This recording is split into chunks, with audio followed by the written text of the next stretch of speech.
All right, y'all, we just did an 8160, 8-foot rail with a 16 by 8T, try 2250 black. And then wires ran right over here.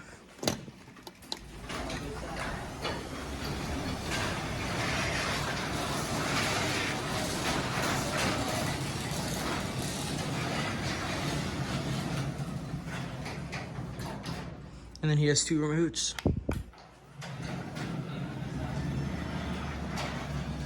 I wound the springs in, stacked the panels into the motor, and they were doing the tracking.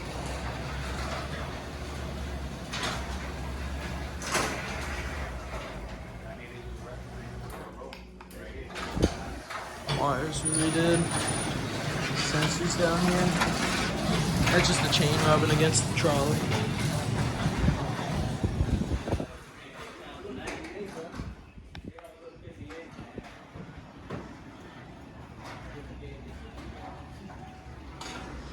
Like I said, black door looks pretty nice.